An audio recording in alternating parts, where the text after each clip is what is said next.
अब हम लोग एमपी स्पेशल की बात करते हैं। एमपी स्पेशल करंट अफेयर्स एक एक डिफ़िकल्ट टास्क है, इसको ढूंढना, इसको बनाना और आपकी तैयारी में एक बहुत ही इम्पॉर्टेंट और क्रूशियल रोल प्ले करता है। इस बात को थोड़ा सा ध्यान रखना। तो एमपी स्पेशल ये डेडिकेटेड है आपका, डेडिकेटेड टू एमपीपीएससी। जैसे अभी हम लोग जो पढ़ते हैं वो कहीं भी काम आ सकता है, लेकिन ये एमपीपीएससी और जैसे अभी एमपीएसआई की वैकेंसी आई है, यहाँ आपको हेल्प कर सकता है। एमपी में जो एफएसओ का पेपर होने वाला है उसमें भी आपको हेल्प करेगा। और बेसिक जो एमपी जीके है इसको प्रिपेयर करने में, इसको तैयार करने में ये काफ़ी हेल्प करता है। तो एमपी स्पेशल करंट अफेयर्स की ये इंपॉर्टेंस है। कोशिश करें आप इनको शेयर करने की, जहाँ तक पहुँचाना चाहें पहुँचाइए और बढ़िया तरीके से पढ़ाई कीजिए, ठीक है। मध्य प्रदेश में अंतर्राष्ट्रीय convention centre, international convention centre in Madhya Pradesh, Kushabhau Thakre अंतर्राष्ट्रीय कन्वेंशन सेंटर भोपाल में। एमओयू क्या है? मध्य प्रदेश सरकार और स्पेन के फीरा बार्सिलोना इंटरनेशनल के बीच में। MOU between Madhya Pradesh government and FERA Barcelona international Spain. उद्देश्य क्या है, पर्पस क्या है? नवाचार और स्मार्ट शहरी समाधान को प्रोत्साहित करना, promote innovation and smart urban solutions. वैश्विक स्तर के आयोजनों में निवेश और व्यापार सम्मेलनों की मेजबानी करना। Host global level events, investment and business conferences. आपसे कोई पूछ सकता है कि इंटरनेशनल लेवल का जो कन्वेंशन सेंटर है ये कहाँ बन रहा है? कुशाभाऊ कन्वेंशन सेंटर भोपाल में। कन्वेंशन सेंटर का मतलब है एक प्लेस जहाँ पे आपको ढेर सारी फैसिलिटी प्रोवाइड की जाएंगी किसी भी काम को या किसी भी वर्क को ऑर्गेनाइज करने के लिए।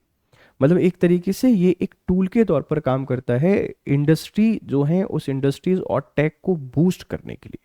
तो कुशाभाऊ ठाकरे जो हमारा कन्वेंशन सेंटर है, इसको हम लोग अंतर्राष्ट्रीय कन्वेंशन सेंटर के तौर पर डेवलप कर रहे हैं। स्पेन इसमें हमारी हेल्प कर रहा है, स्पेन का फीरा बार्सिलोना इंटरनेशनल, ये ध्यान रखना। ये और कुशाभाऊ जो हमारा कन्वेंशन सेंटर है, दोनों मिलकर इसको इंटरनेशनल लेवल के जो इवेंट है, प्रोग्राम है, उनमें इन्वॉल्व करने पर काम कर रहे हैं। तो अंतर्राष्ट्रीय स्तर का कन्वेंशन सेंटर कहाँ बन रहा है? भोपाल में, ठीक है। भोपाल को आप जानते ही हैं झीलों के शहर के तौर पर। ये आप देख लीजिए, हमारे मोहन यादव हैं, ये डेलीगेशन है स्पेन का, ये एमयू साइन किया गया है कि अब जो कुशाभाऊ कन्वेंशन सेंटर है हम इसको डेवलप करेंगे एक इंटरनेशनल कन्वेंशन सेंटर के तौर पर। मध्य प्रदेश समेत 4 राज्यों में रेलवे मल्टी ट्रैकिंग परियोजनाएं। Railway multi tracking projects in 4 state including Madhya Pradesh. केंद्रीय मंत्रिमंडल की आर्थिक मामलों की समिति द्वारा approved by the cabinet committee on economic affairs CCEA। Multi modal connectivity और लॉजिस्टिक दक्षता बढ़ाना इसका पर्पज है। नागरिक वस्तुओं और सेवाओं को निर्बाध संपर्क प्रदान करना। भारतीय रेलवे की परिचालन दक्षता और सेवा विश्वसनीयता में सुधार करना।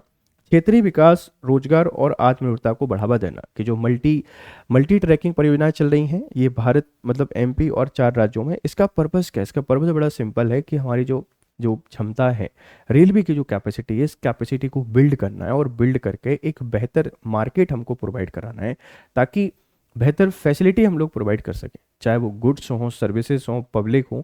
हमको बेहतर ट्रांसपोर्ट फैसिलिटी प्रोवाइड करानी पड़ेंगी, तब जाके ये चीज़ें बेहतर हो पाएंगी, नहीं तो नहीं हो पाएंगी। तो ये 4 स्टेट में मल्टी ट्रैकिंग प्रोजेक्ट चल रहे हैं, ध्यान रखना।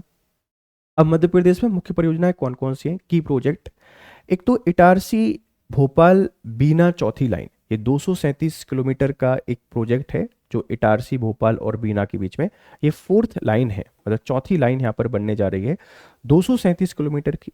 इससे क्या है कि जो ट्रांसपोर्टेशन है ये भी बढ़ेगा, कस्टमर हैं इनको भी फैसिलिटी मिलेगी और सर्विसेज भी बेहतर डिलीवर हो पाएंगी। बड़ोदरा रतलाम तीसरी और चौथी लाइन, ये 259 किलोमीटर की है, मध्य प्रदेश और गुजरात के बीच में। तो एक तो एमपी में है 237 किलोमीटर, ये 259 किलोमीटर मध्य प्रदेश और गुजरात को लिंक कर रही है, जिसमें बड़ोदरा से रतलाम के बीच में तीसरी और चौथी 2 लाइन, रेलवे लाइन यहाँ पर हम डालेंगे। अन्य राज्यों में परियोजनाएं जैसे महाराष्ट्र वर्धा भुसावल तीसरी और चौथी लाइन, ये 314 किलोमीटर है। महाराष्ट्र छत्तीसगढ़ गोंदिया डोंगरगढ़ चौथी लाइन, ये 84 किलोमीटर है। तो ये न्यू रेल प्रोजेक्ट अनाउंस किए गए हैं रेलवे मिनिस्ट्री के द्वारा। ये ट्रांसपोर्ट और जो सर्विसेज हैं इनको इम्प्रूव करने में, इनको बेहतर करने में काफ़ी क्रूशियल रोल प्ले करेगा, ध्यान रखिएगा। लाभ, रेलवे नेटवर्क में लगभग 894 किलोमीटर की वृद्धि होगी, लगभग 3633 गांव तक संपर्क बढ़ेगा, लगभग 85.84 लाख आबादी को लाभ मिलेगा और माल ढुलाई क्षमता में प्रति वर्ष 78 मिलियन टन अतिरिक्त माल यहां पर जा पाएगा। पर्यावरणीय लाभ, तेल आयात में 28 करोड़ लीटर की कमी होगी, 139 करोड़ किलोग्राम कार्बन उत्सर्जन कम होगा। अभी हम लोग ये जो ट्रेन बना रहे हैं इनका इलेक्ट्रिफिकेशन कर रहे हैं, इससे ढेर सारे प्रॉफिट हमको मिल रहे हैं। एक तो ऑयल इंपोर्ट कम होता है, कार्बन इमिशन कम होता है, तो पर्यावरण संरक्षण और जो हमारा विदेशी मुद्रा भंडार है दोनों की सुरक्षा काफ़ी बेहतर तरीके से हो जाती है। ठीक है, अब कुछ प्रीलिम्स स्पेशल की खबरें आप इनको देख लीजिए। जनजातियां एवं उनके प्रजाति समूह, जैसे भील की आपसे कोई बात करेगा, जो भील है, भील को प्रोटो ऑस्ट्रेलियाइड माना जाता है, ध्यान रखना। जो गोंड है, इन गोंड को भी हम लोग क्या कहते हैं, प्रोटो ऑस्ट्रेलियाइड कहते हैं। फिर जो बैगा हैं, इन बैगास को हमने प्रोटो ऑस्ट्रेलियाइड और द्रविड़ समूह से संबंधित माना गया है। और जो सहरिया है, सहरिया, ये द्रविड़ समूह या कोलेरियन परिवार से आते हैं। भारिया की जब आपसे कोई बात करेगा तो जो भारिया है ये द्रविड़ समूह या कोलेरियन परिवार से आती है। कोरकू की जब आपसे कोई बात करता है, कोरकू, तो कोरकू प्रोटो ऑस्ट्रेलियाइड है। और कोल हमारी ऑस्ट्रिक परिवार से है। जो कुछ इंपॉर्टेंट ट्राइब हैं इनकी फैमिलीज पूछी जाती हैं कि किस फैमिली से संबंधित हैं। जब भी आप लोग जातियों को, जनजातियों को पढ़ते हैं वैश्विक लेवल पर, तो बताया जाता है कि इनकी उत्पत्ति कहाँ से हुई, मतलब इनका जो मूल है वो कहाँ से है। इनकी कद काठी वेशभूषा के आधार पर अलग अलग परिवार समूह में हमने इनको बांटा हुआ है। तो आप यहाँ पे समझने की कोशिश करें। देखो, जो भील है, गोंड है, बैगा है, ये भील, गोंड और बैगा। फिर हम लोग बात करते हैं कोरकू, ये सब प्रोटो ऑस्ट्रेलियाइड हैं। कोल एक ऑस्ट्रिक परिवार से है। बाकी बाकी आप लोग देखेंगे कि सहरिया और भारिया को हम लोग क्या बता रहे हैं, द्रविड़ समूह से बता रहे हैं या कोलेरियन परिवार से बता रहे हैं। ठीक है, जैसे भील के बारे में आप सबको पता है कि एमपी की लार्जेस्ट ट्राइब है। एमपी का जो मेजर ट्राइब है ये भील है। सबसे बड़ी जो जनजाति है, वह सबसे बड़ी जनजाति बेटा क्या है, भील है। गोंड हमारा लार्जेस्ट लार्जेस्ट ट्राइबल ग्रुप है, ट्राइबल ग्रुप है। सबसे बड़ा जनजाति समूह कौन है, गोंड है। और Gond second major tribe of MP है। बैगा, सहरिया, भारिया, कोल, कोरकू, ये याद रखना कि किस प्रजाति समूह से संबंधित हैं। ये कभी कभी डायरेक्ट आपसे पूछा जाता है एमपीपीएससी के प्रीलिम्स के पेपर में, बता दीजिए कि ये ट्राइब किस फैमिली या किस प्रजाति समूह से संबंधित है, ध्यान रखना।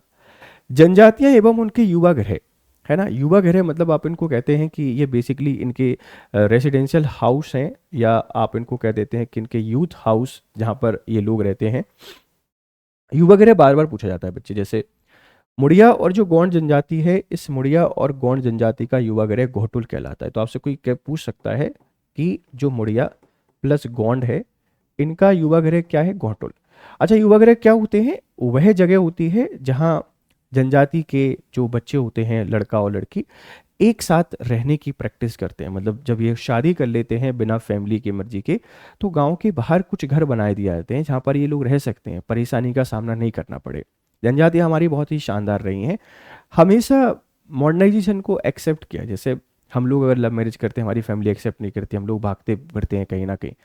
इनके साथ ऐसा नहीं है। युवा घरे होते हैं कि जैसे लिखा तो ऐसा गया है कि बिना शादी किए एक साथ रहना, जैसे लिव इन का कल्चर भी चल रहा है। बट साइंटिफिकली आप लोग जाके पढ़ेंगे तो ऐसा होता है कि जब घर वाले अग्री नहीं होते हैं शादी के लिए, तो वो लड़के लड़की युवा गृह में रहने लगते हैं। जब घर वाले मान जाते हैं तो शादी कर लेते हैं। तो गाँव के बाहर ही इनको बनाया जाता है। तो घोंटल क्या है, एक युवा गृह है जिसमें मुड़िया और गौंड जनजाति से संबंधित है। भुइया जो है, भुइया का धागर भाषा, ये बार बार पूछा जाता है कि धागर भाषा क्या है।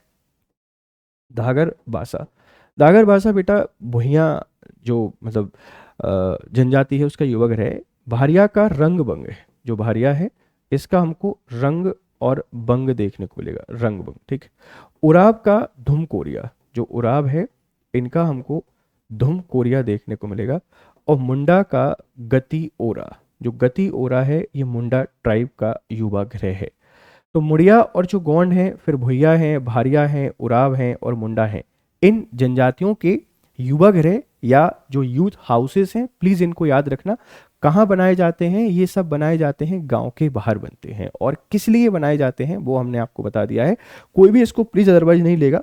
हमारी जो ट्राइब है, इन ट्राइब की जो इम्पोर्टेंस है, इस इम्पोर्टेंस को हमको हमेशा बनाए रखना है। अब जनजाति में उनके निवास स्थान की बात करते हैं कि जैसे सहरिया है, शहरिया, सहरिया ट्राइब सर कहाँ रहती है, तो इसको सहराना कहते हैं, सहराना। जहाँ पर शहरिया रहते हैं उस स्थान को हमने सहराना बोल दिया। बहरिया जो है ये अपने निवास को ढाना कहती है, ढाना, ढाना। बंजारा का जो निवास स्थान है ये टांडा कहलाता है, टांडा। और भील का निवास स्थान कहलाता है फाल्या, फाल्या। ये कई बार एमपीपीएससी ने पूछा हुआ है कि सहरिया का निवास स्थान सहराना है, भारिया का ढाना है, बंजारा का टांडा, टांडा। और भील जो है, इस भील के निवास स्थान को हम लोग फाल्या के नाम से जानते हैं, ये फाल्या कहलाता है, इस बात को ध्यान रखिएगा। तो ये कुछ इंपॉर्टेंट खबरें थी, इन इंपॉर्टेंट खबरों को आप लोग बहुत बढ़िया तरीके से याद रख सकते हैं। हमने इसमें दो चीज़ें आपसे कवर कर दी हैं, एक तो प्रीलिम्स स्पेशल के कुछ फैक्ट बता दिए हैं, थोड़ा सा क्विक बता दिया है क्योंकि आजकल बच्चा क्विक पढ़ना भी चाहता है, ठीक है। और इसी के साथ में हमने कुछ एमपी के करंट अफेयर्स भी आपसे डिस्कस कर दिए हैं, तो आप इनको बढ़िया तरीके से पढ़िएगा, बढ़िया तरीके से समझिएगा। और फिर जो भी आपको लगता है कि ये इनिशिएटिव आपको कैसे लग रहे हैं, इनके बारे में हमें अपनी वैल्यूबल राय जरूर दीजिएगा, ठीक है।